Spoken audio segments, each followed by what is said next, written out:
Hello students, welcome to new study point 2.0। अगर आपने अभी तक चैनल सब्सक्राइब नहीं किया है तो आप चैनल जो है वो सब्सक्राइब कर लें, ताकि जो हमारी आगे आने वाली जो वीडियो है उसके बारे में आपको नोटिफिकेशन जो है वो मिलता रहे। और बहुत सारी जो पीछे वीडियो मैंने आपको पढ़ाई है उसका लिंक मैंने डिस्क्रिप्शन बॉक्स में रख दिया है, आप जाके वहाँ से चेक कर सकते हैं। और ज़्यादा से ज़्यादा शेयर, कमेंट और कमेंट ज़रूर करें। कमेंट करने से मुझे पता चलता है कि हमारी कमी क्या है और हम आपको क्या पढ़ाएं, आप कैसा भी चाहते हैं, तो ये कमेंट जो है वो ज़रूर करें, ठीक है।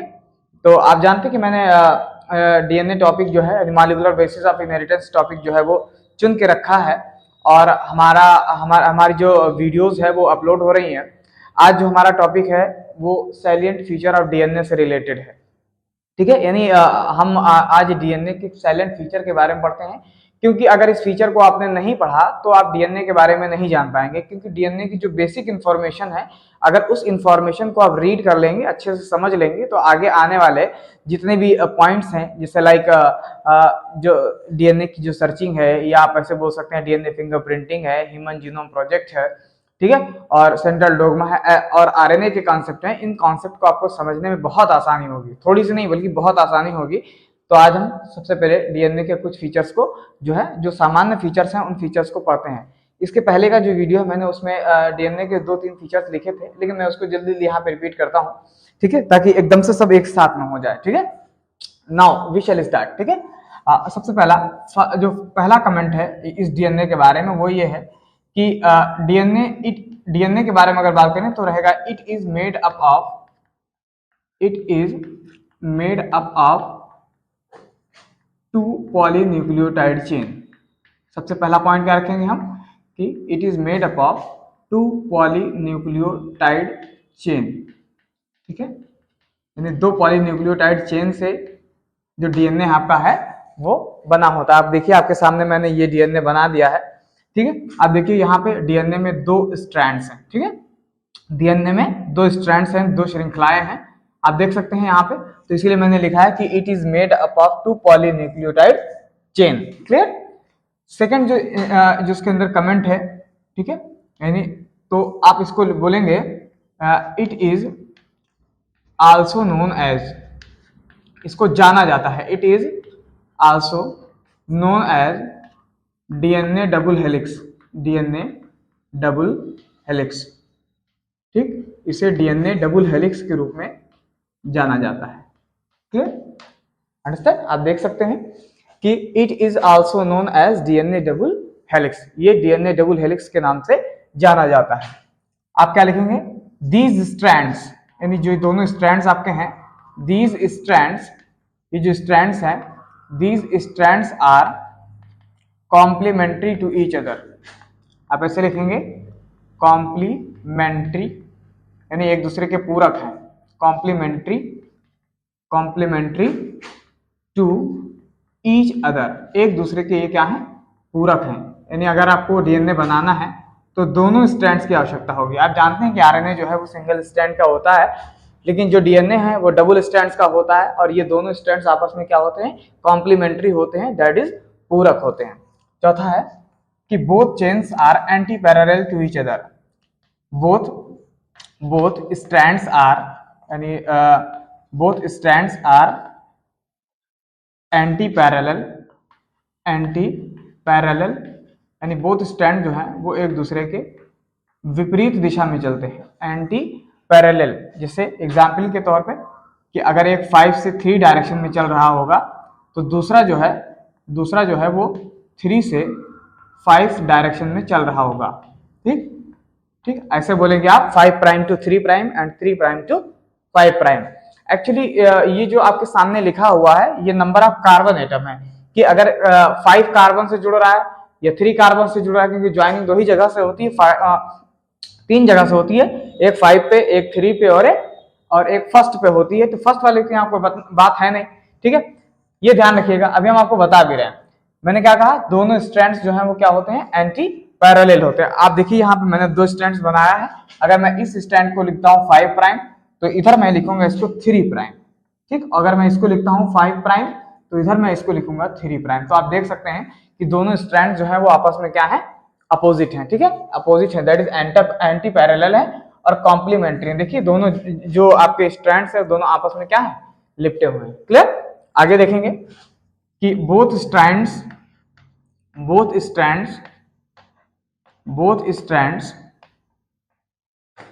कंटेन्स, यानी दोनों स्ट्रैंड्स के अंदर क्या क्या होता है, contains nitrogenous base and nitrogenous base pentose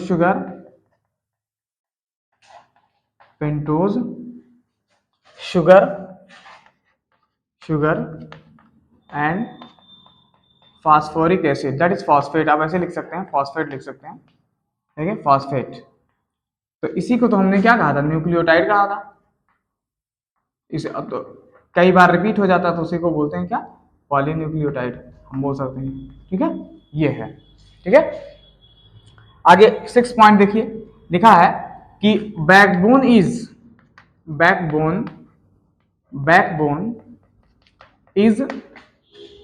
constituted by, आप ऐसा समझिए कि backbone is constituted by sugar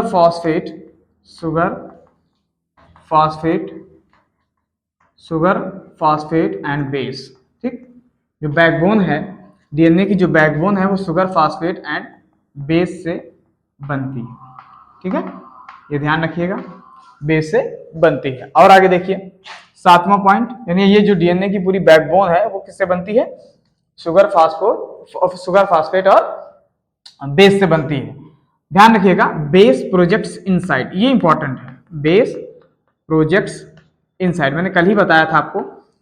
ठीक है, पिछले लेक्चर्स में कि बेस जो है वो हमेशा डीएनए के अंदर होता है, यानी इस साइड में होता है, यहाँ पे जैसे ये डीएनए का ये चेन है, इस डीएनए के अंदर होगा, इधर की तरफ पाया जाएगा, उसे हम बोलते हैं बेस बोलेंगे। तो बेस हमेशा इधर ही होगा, अगर बेस इधर होगा तभी तो इसके पास पेयरिंग होगी, अपोजिट साइड से पेयरिंग होगी। ठीक है, आगे देखिए, जो फॉस्फेट है वो आउटसाइड में होता है, यानी फॉस्फेट प्रोजेक्ट्स आउटसाइड, जो कि आगे चल के बैकबोन बनाता है, प्रोजेक्ट्स आउटसाइड। ठीक है, तो ये इनसाइड और ये आउटसाइड, आपको ध्यान में रखना है। आपसे पूछा जा सकता है कि बेस जो है वो कहाँ पाया जाएगा, तो आप क्या बताएंगे, बेस जो है वो इनसाइड पाया जाएगा और जो आपका फॉस्फेट है वो आउटसाइड में पाया जाएगा। यानी आपको फॉस्फेट इधर मिलेगा और बेस जो है वो इधर मिलेगा। ठीक है, ध्यान रखिएगा। आगे आ जाइए, अगला हम इसमें देखेंगे कि एडेनिन जो है वो हमेशा थाइमीन के साथ, यानी एडेनिन जो है वो थाइमीन के साथ हमेशा हाइड्रोजन बॉन्ड जो है वो बनाता है। एडेनिन जो है वो थाइमीन के साथ हमेशा हाइड्रोजन बॉन्ड बनाता है। कितने बनाता है, 2 बनाता है। और हम जानते हैं हाइड्रोजन को हम 3 डॉटेड लाइन से दिखाते हैं, हाइड्रोजन बॉन्ड को हम 3 डॉटेड लाइन से दिखाते हैं। तो ये देखिए 3 बॉन्ड जो है वो मतलब क्या कहते हैं, 2 बॉन्ड जो है वो मैंने बनाया है कि एडेनिन और थाइमीन के बीच में 2 बॉन्ड होते हैं, और हर हाइड्रोजन बॉन्ड को, यानी 2 बॉन्ड होते हैं, वो भी कौन सा, हाइड्रोजन बॉन्ड होता है। और आप जानते हैं कि ये जो बॉन्ड होते हैं hydrogen bonds are electrostatic bond. ठीक, हाइड्रोजन जो बॉन्ड होते हैं ये इलेक्ट्रोस्टैटिक बॉन्ड होते हैं, इलेक्ट्रोस्टैटिक बॉन्ड होते हैं। ठीक है, इलेक्ट्रोस्टैटिक बॉन्ड होते हैं। ठीक है, ये आपको ध्यान रखना पड़ेगा। ठीक है, तो मैंने क्या कहा कि एडेनिन और थाइमीन के बीच में हाइड्रोजन बॉन्ड पाया जाता है और एक हाइड्रोजन बॉन्ड्स को 3 डॉटेड लाइन से दिखाया जाता है। ठीक है, 10वां क्या है कि ग्वानिन और साइटोसिन के बीच में 3 हाइड्रोजन बॉन्ड पाया जाएगा। तो आप बताइए मुझे, इसको 3 डॉटेड लाइन से हम ऐसे दिखाते हैं। क्लियर, ये ठीक है, तो इसमें भी हाइड्रोजन बॉन्ड जो है वो पाया जाएगा, यानी पेयरिंग हमेशा किसके साथ, ग्वानिन की साइटोसिन के साथ होगी। तो इसमें भी हाइड्रोजन बॉन्ड आपको जो है वो मिलेगा। क्लियर, आप समझ पा रहे हैं, नहीं समझ पा रहे हैं। ठीक, एडेनिन के साथ थाइमीन जुड़ेगा, double hydrogen bonds.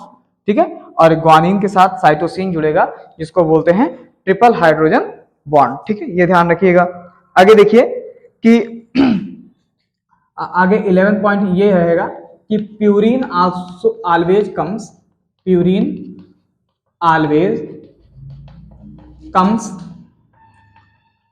Comes opposite to pyrimidine. ठीक, अपोजिट टू पिरिमिडीन, यानी प्यूरिन हमेशा पिरिमिडीन के सामने आता है। पिरिमिडीन के सामने आता है। ठीक है, आपके सामने जो डीएनए मैंने आपको बनाया है इसमें प्यूरिन हमेशा जो है वो पिरिमिडीन के सामने आएगा। आप देखिए एडेनिन जो है वो क्या है, एडेनिन जो है वो प्यूरिन है और ग्वानिन भी क्या है, प्यूरिन है। और इस एडेनिन के सामने थायमिन है जो कि पिरिमिडीन है, और इस ग्वानिन के सामने साइटोसिन है जो कि एक पिरिमिडीन। तो ये आमने सामने आते हैं तभी इनके पास ये व्यवस्था जो है वो हो पाती है। 12th देखिए पॉइंट ये है कि डीएनए का जो वन टर्न है, एक टर्न है उसमें कम से कम उसमें कितने होते हैं, 10 बेस पेयर होते हैं, 10 बेस पेयर। ये मैंने लिखा वन टर्न, डीएनए का वन टर्न के अंदर 10 बेस पेयर जो है वो पाए जाते हैं, 10 बेस पेयर जो है वो पाए जाते हैं। यही जेम्स वाटसन ने जिस डीएनए के बारे में बताया था उस डीएनए को बी डीएनए बोलते हैं। क्या बोलते हैं, बी डीएनए बोलते हैं। ठीक है, बी डीएनए बोलते हैं, जिसके अंदर एक टर्न में कितने पेयर होते हैं, 10 बेस पेयर होते हैं। आप देखिए यहाँ पे कि यहाँ पे देखिए एक डीएनए है, यहाँ पे मैंने एक टर्न बनाया, यहाँ से लेके यहाँ तक आप गिनिए 1 2 3 4 5 6 7 8 9 10। तो आप देखिए 10 बेस पेयर आपको एक टर्न में आपको 10 बेस पेयर जो है वो दिखाई देते हैं। मैंने यहाँ पे लिख भी दिया है कि 10 बेस पेयर। और वन टर्न की जो डिस्टेंस होती है वो होती है 34 एंगस्ट्रॉम।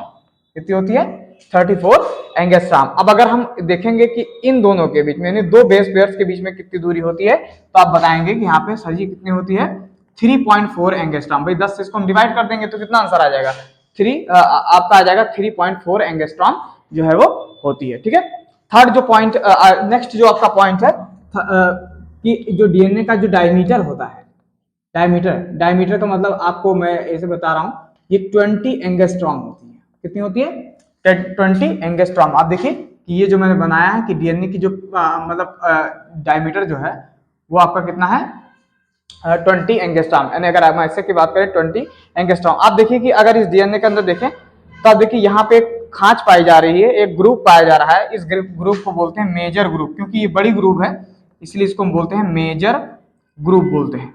ठीक है, मेजर ग्रुप इसको बोलते हैं। और आप देखिए यहाँ एक छोटी सी ग्रुप है उसको बोलते हैं माइनर ग्रुप। क्या बोलते हैं, माइनर ग्रुप बोलते हैं। ठीक है, माइनर ग्रुप बोलते हैं। ठीक है, ये आपको थोड़ा सा ध्यान रखना पड़ेगा। तो आपको अगर इतना समझ में आ गया तो इसको जरा आप लिखें। ठीक है, और 14 में अगर हम इसको बताएं, अगर मैं इस बात करूं तो आप देखिए कि जैसा मैंने आपको बताया है कि इतनी सारी चीजें इसके पास होती है। आगे देखिए कि इसके अंदर मतलब हाइड्रोजन बॉन्ड्स के अलावा कौन प्रकार का और भी बॉन्ड जो है वो जो आपको देखने को मिलता है। जैसे आपने पढ़ा, सबसे पहला है कि आपने पढ़ा हाइड्रोजन बॉन्ड, तो हाइड्रोजन बॉन्ड को मैं HB से लिखता हूं। इसके अलावा कौन सा बॉन्ड होता है, तो आप बताएंगे हाइड्रोफिलिक बॉन्ड। क्या बोलेंगे, हाइड्रोफिलिक बॉन्ड। दूसरा है हाइड्रोफोबिक बॉन्ड। हाइड्रोफोबिक बॉन्ड मतलब दैट इज अट्रैक्शन, आप लोग बोल सकते हैं हाइड्रोफोबिक अट्रैक्शन। और एक होता है वांडर वाल अट्रैक्शन, इस प्रकार वांडर वाल अट्रैक्शन। ठीक है, तो ये सब जो आपके सामने जो फोर्स दिखाई दे रहे, चाहे वो अट्रैक्शन के रूप में हो चाहे वो बॉन्ड के रूप में हो, ये कहीं ना कहीं क्या करते हैं कि जो डीएनए है उस डीएनए को स्टेबल बनाते हैं।